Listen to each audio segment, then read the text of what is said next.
नमस्कार दोस्तों, स्वागत है आप सबका हमारे हिंदी ज्ञान बोध चैनल में। दोस्तों, अब तो आपको खुश हो जाना चाहिए। आपके एग्ज़ाम डेट आ गई है। 26 दिसंबर से आपके एग्ज़ाम है। दो शिफ्टों में एग्ज़ाम होंगे हिंदी का। तो उम्मीद है आप सब ने बहुत अच्छे से तैयारी कर रखी होगी। मैं भी आपका साथ दूंगी। 26 दिसंबर तक आपका डेली मॉक टेस्ट लिया करूंगी। हर टॉपिक से, मिक्स टॉपिक से आपका मॉक टेस्ट लिया करूंगी। आप भी अपनी तैयारी को परखिएगा। साथ ही आपने रिवीजन करते रहना है और इस वक्त आपने सिर्फ प्रीवियस ईयर क्वेश्चन पेपर को करना है और कुछ नहीं करना। प्रीवियस ईयर क्वेश्चन पेपर को बार बार बोल रही हूँ, बहुत अच्छे से करना है। तो जिन्होंने नहीं किया है अभी भी समय है, कर लो, फायदे में रहोगे। तो आज हम 100 प्रश्न करेंगे संपूर्ण भक्तिकाल से। इससे पहले भी हमने 2000 और 5000 प्रश्नोत्तरी की सीरीज चला रखी है मॉक टेस्ट की। अगर आपको हमारी मॉक टेस्ट की सीरीज पसंद आती है तो आप जाके लगा सकते हैं। तो हम 100 प्रश्न करेंगे बिना समय बर्बाद किए हुए। मैंने कोई गप नहीं मारनी बीच में, वीडियो के बीच में। मैं प्रश्न पढ़ूंगी, विकल्प आप खुद से पढ़िएगा और इसके उत्तर लगाते जाइएगा, क्योंकि एग्ज़ाम समय है। मैं आपका बिल्कुल भी समय बर्बाद नहीं करना चाहती हूँ। मुझे पता है कि एग्ज़ाम टाइम में समय कितना कीमती होता है। तो हम फटाफट 100 प्रश्न करेंगे बिना समय बर्बाद किए हुए। और जो जन पहली बार हमारे वीडियो को देख रहे हैं, रिक्वेस्ट है हाथ जोड़ के कि आप मेरे वीडियोस को लाइक किया कीजिए। मैं लाइक करने को इसलिए बोलती हूँ, बस इतना है कि कहते हैं ना, जिनका नया चैनल होता है, अगर उनके वीडियोस पे लाइक होते हैं ज़्यादा तो उनका चैनल जो होता है एल्गोरिथम में आता है। मतलब समझ रहे हो आप कि वायरल होता है। इसीलिए मैं आपको कहती हूँ, क्योंकि अभी मेरा चैनल गुमनामी में है तो इसको आप ही सब इसको एल्गोरिथम में ला सकते हो, इसको लाइक करके। तो अगर आप चैनल को शेयर नहीं कर सकते हो, अपने दोस्तों के साथ रेकमेंड नहीं कर सकते हो, तो आप कम से कम लाइक करके इसको एल्गोरिथम में ला दीजिए, क्योंकि मेरा चैनल इस वक्त बहुत ही बुरी कंडीशन में है। तो आप सबकी सपोर्ट की बहुत ज़रूरत है। आप सब सपोर्ट करिए। मैं आप सबके लिए अच्छे अच्छे कंटेंट ऐसे ही उपलब्ध करवाती रहूँगी। तो चलिए, फालतू बहुत बात हो गई, तो चलिए मॉक टेस्ट शुरू करते हैं। मैं किसी भी प्रश्न के विकल्प को नहीं पढ़ूंगी, तो आप इनके विकल्प को खुद से पढ़ के उत्तर लगाइएगा। पहला प्रश्न आपके सामने है, सूरदास ने अपनी रचनाओं में किस भावना का चित्रण किया है? ये 4 विकल्प हैं। तो किस भावना का चित्रण किया है? तो ये किया है श्रृंगार, वात्सल्य और प्रेम, तीनों का ही किया है। तो विकल्प डी इस प्रश्न का सही उत्तर होगा। अगला प्रश्न है, प्रेम का पीर भक्ति काल के किस धारा के कवियों को कहा जाता है? प्रेम का पीर भक्ति काल के किस धारा के कवियों को कहा जाता है? तो ये कहा जाता है प्रेम मार्गी को। तो विकल्प सी इस प्रश्न का सही उत्तर होगा। अगला प्रश्न है, भक्ति शब्द का सर्वप्रथम उल्लेख कहाँ मिलता है? कहाँ मिलता है? तो ये मिलता है श्वेताश्वर उपनिषद में। विकल्प सी इस प्रश्न का सही उत्तर होगा। अगला प्रश्न है, श्रद्धा और प्रेम के योग को किसने भक्ति का नाम दिया? श्रद्धा और प्रेम के योग को किसने भक्ति का नाम दिया? तो ये दिया रामचंद्र शुक्ल ने। विकल्प बी सही उत्तर होगा।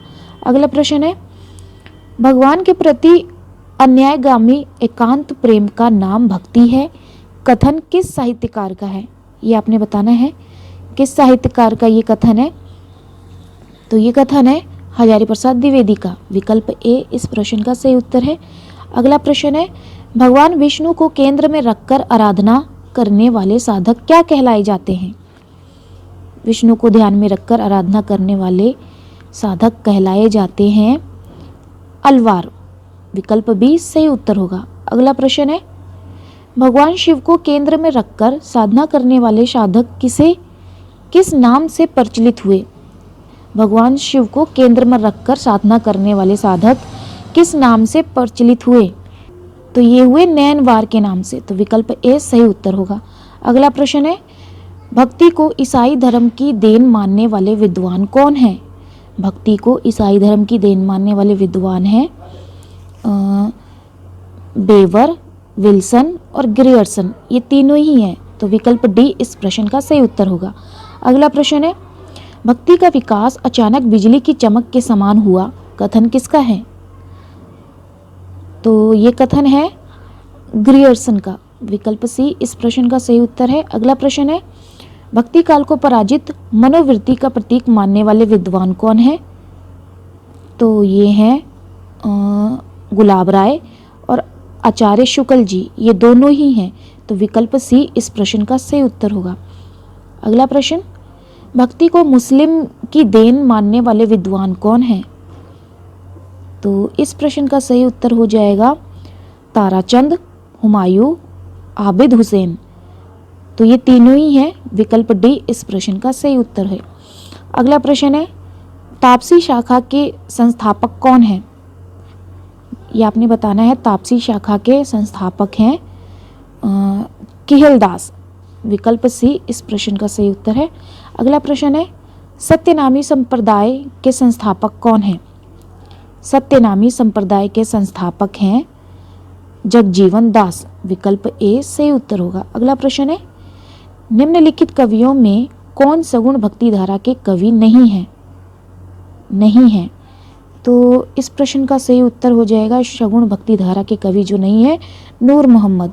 विकल्प बी सही उत्तर होगा। अगला प्रश्न देखते हैं, समूचे भारतीय इतिहास में अपने ढंग का अकेले साहित्य है, इसी का नाम भक्ति साहित्य है, यह एक नई दुनिया है, कथन किसका है?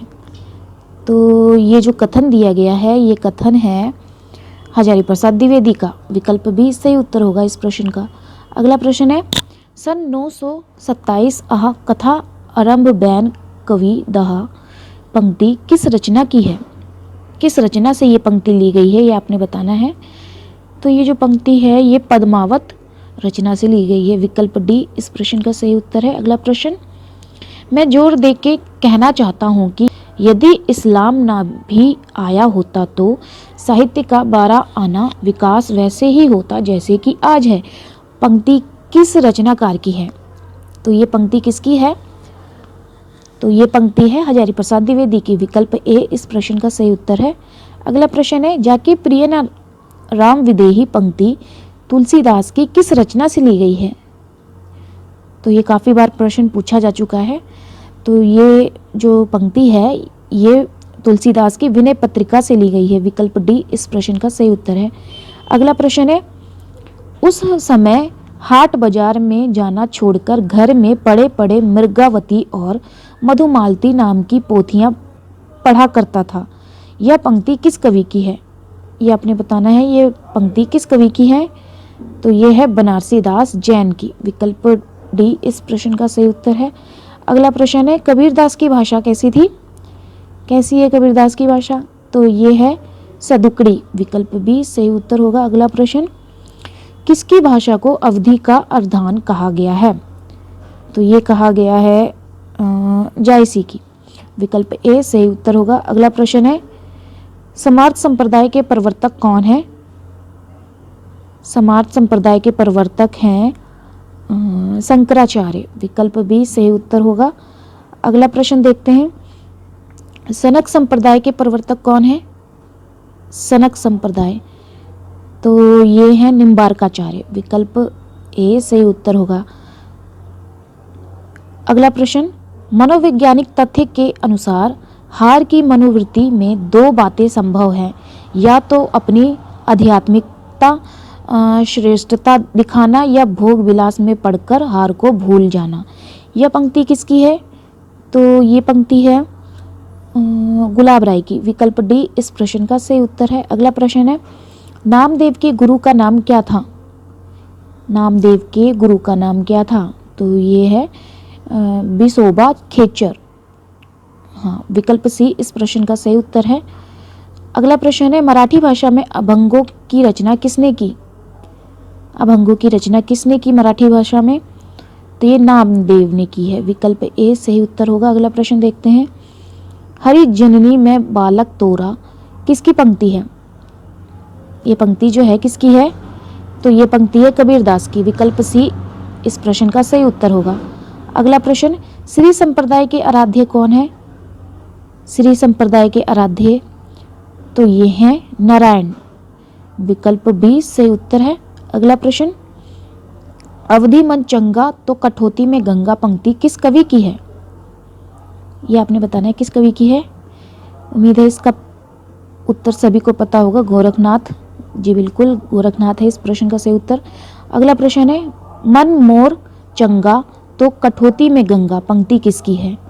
दोनों ही पंक्ति अलग अलग हैं, तो ध्यान से देखिएगा इसको।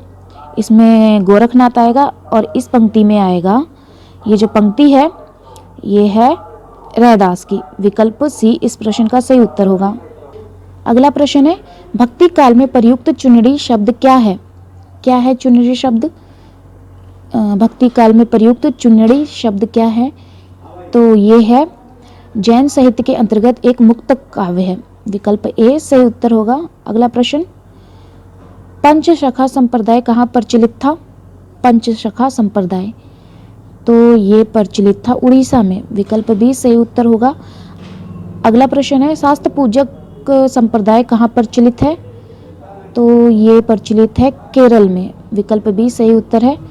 अगला प्रश्न है, झिलमिल झगड़ा झूलते बाकी रही न काहू, गोरख अटके कालपुर, कौन कहावे साहू।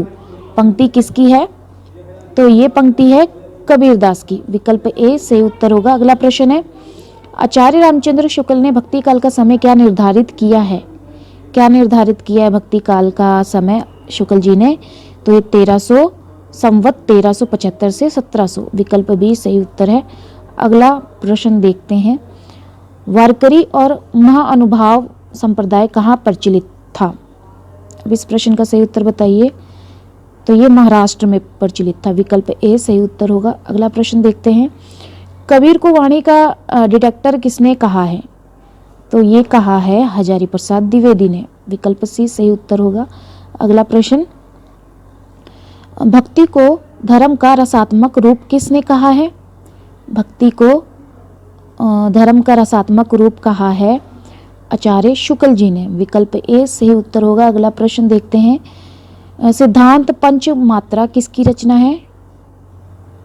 तो ये है राघवानंद की। विकल्प ए सही उत्तर है।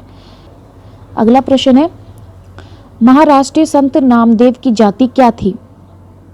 तो ये एक इस प्रश्न का सही उत्तर हो जाएगा, ये दर्जी जाति से संबंध रखते थे। तो विकल्प बी सही उत्तर होगा। अगला प्रश्न है, भक्ति आंदोलन को भारतीय चिंताधारा का स्वाभाविक विकास किसने माना है? तो ये माना है हजारी प्रसाद द्विवेदी जी ने। विकल्प बी सही उत्तर होगा। अगला प्रश्न, भक्ति आंदोलन को दक्षिण से आया हुआ किसने माना है? तो ये माना है आचार्य शुक्ल जी ने। विकल्प सी सही उत्तर होगा इस प्रश्न का। अगला प्रश्न, सूफी संतों में एकमात्र महिला साधिका का नाम क्या है? सूफी संतों में एकमात्र महिला साधिका का नाम है राबिया। विकल्प डी सही उत्तर होगा। अगला प्रश्न, माधो में ऐसा अपराधी तेरी भक्ति होत ना साधी, पंक्ति किसकी है? ये पंक्ति है कबीरदास की। विकल्प बी सही उत्तर होगा। अगला प्रश्न, दशरथ सुत तिहु लोक बखाना, राम नाम का मरम है आना, पंक्ति किसकी है? तो ये पंक्ति है कबीरदास की। विकल्प डी सही उत्तर होगा। अगला प्रश्न, कबीर की वाणी का संग्रह किस नाम से है? कबीर की वाणी का संग्रह ये बीजक नाम से है। विकल्प सी सही उत्तर होगा। अगला प्रश्न, हिंदी में गे पदों की परंपरा किससे प्रारंभ होती है? तो ये होती है सिद्धों से। विकल्प सी इस प्रश्न का सही उत्तर होगा। अगला प्रश्न है, रामानंद के शिष्य नहीं थे, ये आपने बताना है। रामानंद के शिष्य इन चार विकल्प में से जो नहीं थे वो है राघवानंद। विकल्प सी सही उत्तर होगा। अगला प्रश्न, भक्तमाल किसकी रचना है? भक्तमाल ये है नाभादास की। विकल्प ए सही उत्तर होगा। अगला प्रश्न, कबीर परचाई किसकी रचना है? कबीर परचाई, तो ये है अनंत दास की। विकल्प बी सही उत्तर है। अगला प्रश्न, संत रज्जब का पूरा नाम क्या था? संत रज्जब का पूरा नाम रज्जब अली खां था। तो विकल्प बी सही उत्तर होगा। अगला प्रश्न है, कबीर की मृत्यु के बाद उनका उत्तराधिकारी कौन हुआ? कबीर की मृत्यु के बाद उनका उत्तराधिकारी धर्मदास हुआ। विकल्प डी सही उत्तर होगा। चलिए अगला प्रश्न देखते हैं, निम्नलिखित सिख गुरुओं में किसने संत काव्य की रचना नहीं की? इस प्रश्न का सही उत्तर बताइए, किसने नहीं की? तो ये गुरु तेग बहादुर सिंह ने नहीं की। विकल्प डी इस प्रश्न का सही उत्तर है। अगला प्रश्न है, सुंदरदास की रचनाओं का संकलन सुंदर ग्रंथावली 2 भागों में किसने संपादित किया? तो ये किया पुरोहित हरिनारायण शर्मा ने। विकल्प बी सही उत्तर होगा। अगला प्रश्न है, कौन सा संत कवि श्रृंगार रस की रचनाओं का कट्टर विरोधी था? तो ये थे सुंदरदास जी। इसके बारे में मैंने थोड़ा सा लिखा हुआ है, ये देख लीजिए। सुंदरदास श्रृंगार रस की रचनाओं के कट्टर विरोधी थे। उन्होंने केशव की रसिक प्रिया और नंद की रस मंजरी और सुंदर कविराय की सुंदर श्रृंगार की कठोर निंदा की थी। इतने सुंदरदास जी श्रृंगार रस के कट्टर विरोधी थे, तो ये ध्यान में रखिएगा। अगला प्रश्न है, संत कवियों में एकमात्र समुचित शिक्षित और काव्य कला निपुण कवि कौन था? संत कवियों में तो ये थे सुंदरदास जी। विकल्प सी इस प्रश्न का सही उत्तर है। अगला प्रश्न है, सुखमणि 52 आखिरी 12 मासा किसकी रचना है? तो ये है गुरु अर्जन देव जी की। विकल्प सी इस प्रश्न का सही उत्तर है। अगला प्रश्न है, बोलिए तो तब जब बोलिबे की बुद्धि होए, ना तो मुख मौन गही चुप होए रहिए। पंक्ति किस कवि की है? तो ये पंक्ति है सुंदरदास की। विकल्प डी इस प्रश्न का सही उत्तर है। अगला प्रश्न है, नरसिंह जी का मायरा किसकी रचना है? तो ये है मीराबाई की। विकल्प बी सही उत्तर होगा। अगला प्रश्न है, दान लीला किसकी रचना है? दान लीला तो ये रसखान की है। विकल्प डी इस प्रश्न का सही उत्तर है। अगला प्रश्न है, केली माल किसकी रचना है? केली माल तो ये है हरिदास की। विकल्प सी इस प्रश्न का सही उत्तर है। अगला प्रश्न है, निगुण संत काव्यधारा में महिला सारिका का क्या नाम था? सारिका नहीं आएगा, यहाँ पे साधिका आएगा। महिला साधिका का नाम क्या था? तो यहाँ पे बावरी साहिबा। विकल्प ए सही उत्तर होगा। अगला प्रश्न है, कौन संत कवि कवित और सवैयों की रचना में सिद्ध था? कौन सा संत कवि है? तो वो है सुंदरदास जी। विकल्प सी इस प्रश्न का सही उत्तर है। अगला प्रश्न है, आचार्य रामचंद्र शुक्ल ने प्रेम मार्गी काव्यधारा का प्रथम कवि किसे स्वीकार किया है? आचार्य शुक्ल जी ने। तो ये किया है कुतुबन को। विकल्प ए इस प्रश्न का सही उत्तर है। अगला प्रश्न है, हजारी प्रसाद द्विवेदी ने प्रेम मार्गी काव्यधारा की प्रथम कृति किसे स्वीकार किया है? तो ये स्वीकार किया है सत्यवती कथा को। हाँ, विकल्प सी इस प्रश्न का सही उत्तर है। अगला प्रश्न है, रामकुमार वर्मा ने प्रेमाख्यान काव्य परंपरा की प्रथम रचना किससे माना है? तो ये माना है चंदायन को। विकल्प सी इस प्रश्न का सही उत्तर है। अगला प्रश्न है, छता तेरे राज में धक धक धरती होए, जित जित घोड़ा मुख करे, तित तित पत्ते होए। पंक्ति किसकी है? तो ये पंक्ति है प्राणनाथ की। विकल्प ए इस प्रश्न का सही उत्तर है। अगला प्रश्न देखते हैं, संख्या के आधार पर सर्वाधिक प्रेमाख्यान की रचना किस कवि ने की है? संख्या के आधार पर तो ये की है जान कवि ने। विकल्प बी इस प्रश्न का सही उत्तर है। अगला प्रश्न है, मृगावती के रचयिता कुतुबुन के गुरु का नाम क्या था? तो इनके गुरु का नाम था शेख बुरहान। विकल्प बी सही उत्तर होगा। अगला प्रश्न है, नायक लोरा लोरिक उनकी पत्नी मैना एवं नायिका चंदा किस रचना के प्रमुख पात्र हैं? तो ये हैं चंदायन के। विकल्प डी इस प्रश्न का सही उत्तर है। अगला है, मनोहर किस रचना का नायक पात्र है? मनोहर तो भक्ति काल में जितनी भी रचनाएं हैं उनके जो पात्र हैं उनको आपने जरूर ध्यान में रखना है। पात्र से संबंधित प्रश्न पूछे जाते हैं। तो मनोहर है मधुमालती का पात्र, मधुमालती रचना का पात्र। अगला प्रश्न है, चंद्रनगर के राजा गणपति देव के राजकुमार और कंचनपुर की रानी रूप मुरारी की कन्या मृगावती की प्रेम कथा का चित्रण किस रचना में किया गया है? ये आपने बताना है किस रचना में किया गया है। तो ये मृगावती में किया है। यहाँ से पता चल गया होगा आपको। विकल्प डी इस प्रश्न का सही उत्तर है। अगला प्रश्न है, जायसी किस शासक के समकालीन थे? जायसी तो जायसी थे शेरशाह के समकालीन। विकल्प सी इस प्रश्न का सही उत्तर है। अगला प्रश्न है, जायसी के गुरु का नाम क्या था? जायसी के गुरु का नाम था शेख मोहिदी, विकल्प बी सही उत्तर होगा। अगला प्रश्न है, हितजु को मंगल किसकी रचना है? तो ये है चतुर्भुज दास की, विकल्प ए सही उत्तर होगा। अगला प्रश्न है, हरड़े वाणी और अंगवधु किसकी रचनाओं का संकलन है? तो ये है दादू दयाल की रचनाओं का संकलन, विकल्प ए सही उत्तर होगा। आगे है, जो नर दुख को दुख नहीं माने, पंक्ति किसकी है? ये पंक्ति है गुरु नानक की, विकल्प बी सही उत्तर होगा। अगला प्रश्न है, मन मेरी सुई तन मेरा धागा, खेचर जी के चरणों में नामा सीपी लागा, पंक्ति किसकी है? तो ये पंक्ति है नामदेव की, विकल्प बी सही उत्तर होगा। अगला प्रश्न है, किस संप्रदाय में पंच देवोपासना की व्यवस्था है? किस संप्रदाय में? तो ये स्मार्त संप्रदाय में, विकल्प ए सही उत्तर होगा। अगला प्रश्न है, सुफल जन्म मोको गुरु कीना, दुख विसार सुख अंतर कीना, पंक्ति किसकी है, किस कवि की है ये पंक्ति इन चार विकल्प में से? तो ये है नामदेव की, विकल्प सी सही उत्तर होगा। आगे है, रसिक संप्रदाय के संस्थापक कौन है? रसिक संप्रदाय, तो ये है अग्रदास, विकल्प ए सही उत्तर होगा। अगला प्रश्न है, कृष्ण लीला प्रधान पहला संस्कृत काव्य कौन सा है इन चार विकल्प में से? तो ये है गीत गोविंद, विकल्प ए सही उत्तर होगा।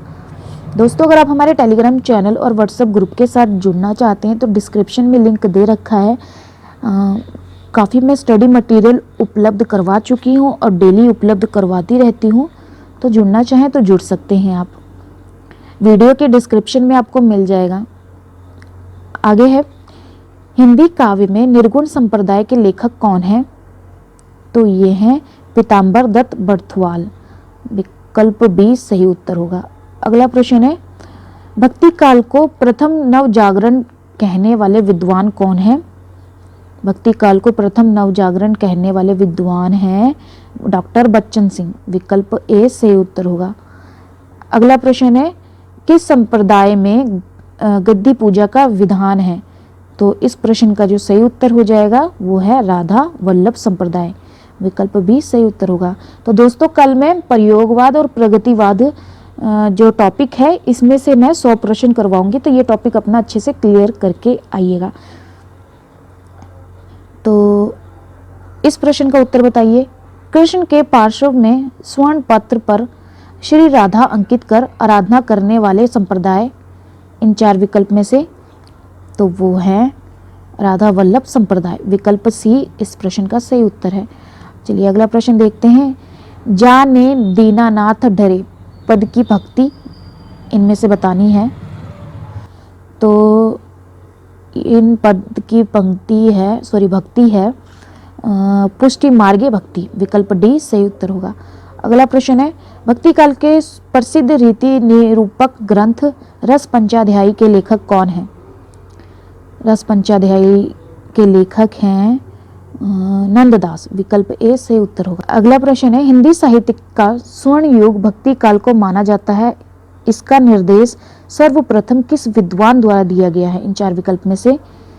तो ये दिया गया है ग्रियर्सन द्वारा, विकल्प बी सही उत्तर होगा। अगला प्रश्न है, कबीर काव्य में उपलब्ध कुंडलिनी योग के शब्द किसके प्रभाव से गृहीत हैं इन चार विकल्प में से? तो यह है वेदांत योग से, विकल्प डी सही उत्तर होगा। अगला प्रश्न है, ढाई आखर प्रेम के पढ़े सो पंडित होए पंक्ति किस कवि की है? ये आपने बताना है किस कवि की पंक्ति है ये? तो ये कबीर की है, विकल्प सी इस प्रश्न का सही उत्तर है। अवधि गगन मंडल घर कीजे, यह पंक्ति किसकी है? अवधु गगन मंडल घर कीजे पंक्ति है कबीर जी की, विकल्प सी इस प्रश्न का सही उत्तर है। अगला प्रश्न है, नामदेव का संबंध किस प्रवृत्ति से है? इन चार विकल्प में से देख के बताना है आपने। तो नामदेव का जो संबंध है सगुण उपासना एवं निर्गुण उपासना दोनों से ही है, विकल्प डी इस प्रश्न का सही उत्तर होगा। अगला प्रश्न है, नल दमयंती आख्यान किस ग्रंथ में है? तो ये है महाभारत में, विकल्प बी सही उत्तर होगा। अगला प्रश्न है, उस्मानकृत चित्रावली का नायक कौन है? तो ये है सुजान, विकल्प सी सही उत्तर होगा। अगला प्रश्न है, प्रेमाख्यानक परंपरा का अंतिम काव्य किसका है? प्रेमाख्यानक परंपरा का अंतिम काव्य है नूर मोहम्मद का, विकल्प बी सही उत्तर होगा। अगला प्रश्न है, किस संत ने अपने चमत्कार के माध्यम से डूबती हुई शाही जहाज बचाया? डूबती हुई शाही जहाज को बचाया था, तो ये बचाया था मलुकदास की, विकल्प बी सही उत्तर होगा। अगला प्रश्न है, ज्ञानश्री को संत काव्य कहने वाले कौन हैं? इन 4 विकल्प में से ज्ञानश्री को संत काव्य कहने वाले इन 4 विकल्प में से हैं रामकुमार वर्मा, विकल्प बी सही उत्तर होगा। अगला प्रश्न है, हिंदी में सर्वप्रथम कृष्ण को काव्य का विषय बनाने वाले प्रथम कवि थे? इसमें से सही उत्तर हो जाएगा विकल्प बी, विद्यापति थे। अगला प्रश्न है और आज के वीडियो लेक्चर का अंतिम प्रश्न है, तुलसीदास जी की ज्योतिषी ज्ञान संबंधी कृति है? इन 4 विकल्प में से रामाज्ञा प्रश्नावली, विकल्प ए से उत्तर होगा। तो दोस्तों ये थे 100 प्रश्न। आपको कैसे लगे मुझे कमेंट सेक्शन में कमेंट करके ज़रूर बताइएगा। और बैकग्राउंड नॉइज़ बहुत आ रहा होगा, उसके लिए मैं माफ़ी चाहूँगी। तो वीडियो को एक लाइक कर दीजिएगा जो लाइक नहीं करते हैं। तो चलिए फिर मिलते हैं एक नए वीडियो में एक नए टॉपिक के साथ। धन्यवाद।